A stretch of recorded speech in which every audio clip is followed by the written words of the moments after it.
di tempat kerja, bahaya tersembunyi yang merusak jiwa dan karier.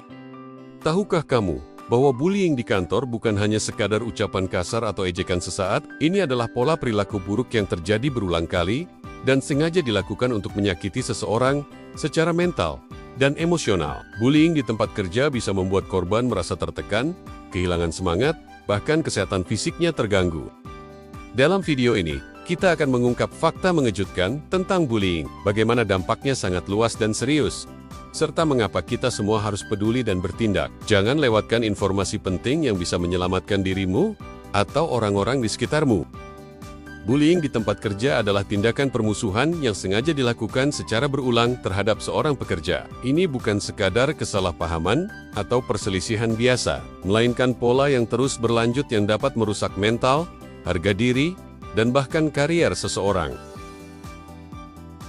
Bullying berbeda dari konflik biasa karena melibatkan unsur pengulangan dan durasi yang panjang, serta adanya ketidakseimbangan kekuasaan. Misalnya, atasan yang menyalahgunakan posisinya untuk menekan bawahan, atau kelompok rekan kerja yang mengucilkan satu orang karena posisi sosialnya lebih lemah. Bullying di tempat kerja bisa muncul dalam berbagai bentuk. Bullying verbal meliputi kata-kata kasar, hinaan, dan mempermalukan seseorang di depan rekan kerja. Contohnya, atasan yang memaki bawahan karena kesalahan kecil secara terus-menerus.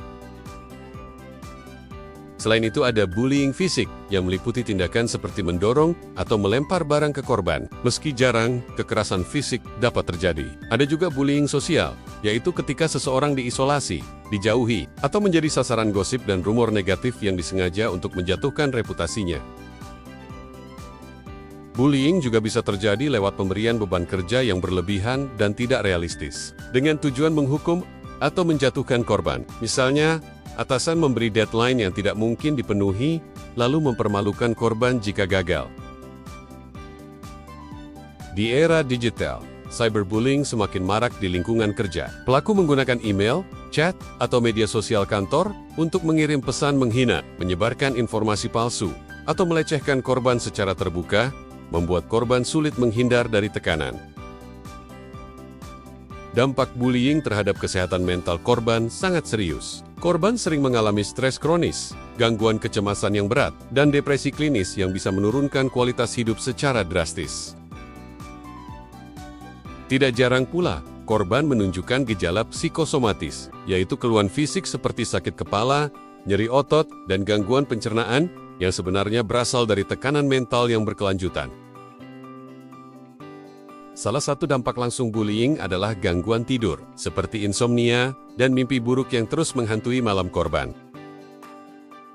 Kondisi stres yang berkepanjangan juga memicu gangguan fisik, termasuk detak jantung tidak teratur dan peningkatan tekanan darah, yang pada akhirnya dapat membahayakan kesehatan jantung dan tubuh secara keseluruhan.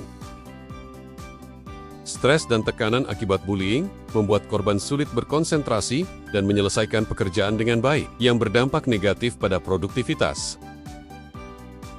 Penurunan performa ini sering membuat korban dianggap tidak kompeten, bahkan berpotensi mengancam posisi dan perkembangan karier mereka di perusahaan. Penelitian Neuroscience menunjukkan bahwa bullying tidak hanya merusak secara mental, tapi juga mengubah fungsi otak dan hormon stres dalam tubuh. Eksperimen pada hewan dan manusia mengungkap bahwa bullying menyebabkan peningkatan hormon norepinefrin dan perubahan reseptor di otak yang membuat korban lebih rentan terhadap kecemasan dan stres kronis.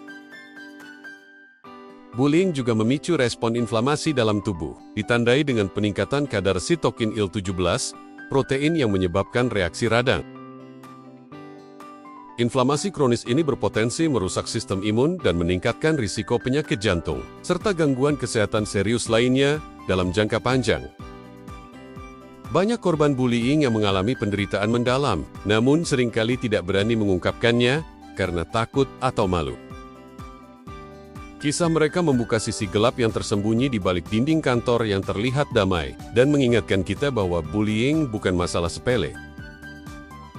Tidak semua perselisihan di kantor, termasuk bullying. Perbedaan utama terletak pada frekuensi dan tujuan dari perilaku tersebut. Bullying terjadi berulang kali dan dilakukan dengan niat untuk menjatuhkan korban, sedangkan konflik biasanya bersifat sementara dan bisa diselesaikan dengan komunikasi. Korban bullying sering merasa tidak berdaya, takut melapor, atau khawatir akan konsekuensi negatif jika melawan. Budaya kerja yang tidak mendukung keterbukaan dan struktur hierarki yang timpang membuat bullying sulit diberantas.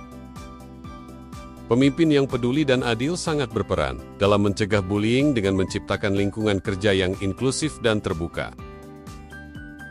Solidaritas dan dukungan dari rekan kerja juga sangat penting agar korban merasa tidak sendiri dan mendapat perlindungan.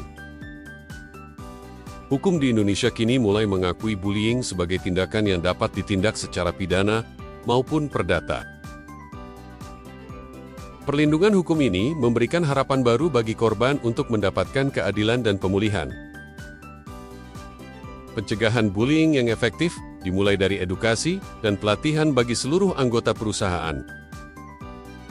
Selain itu, kebijakan anti-bullying yang tegas dan saluran pengaduan yang mudah diakses sangat penting untuk menciptakan lingkungan kerja yang aman. Dengan usaha bersama, kita dapat menciptakan dunia kerja yang bebas bullying, di mana setiap orang dihargai dan dilindungi. Lingkungan kerja yang sehat tidak hanya meningkatkan produktivitas, tapi juga menjadikan tempat kerja sebagai ruang yang nyaman dan inspiratif. Bullying di tempat kerja adalah ancaman nyata bagi kesehatan mental dan karier banyak orang. Ini bukan masalah sepele, melainkan tanggung jawab bersama. Mari kita bersama ciptakan lingkungan kerja yang penuh rasa hormat dan aman bagi semua. Jika kamu atau orang terdekat mengalami bullying, jangan ragu untuk mencari bantuan dan melapor. Bagikan video ini agar semakin banyak orang sadar dan bersama kita, hentikan bullying di tempat kerja. Karena perubahan dimulai dari kita.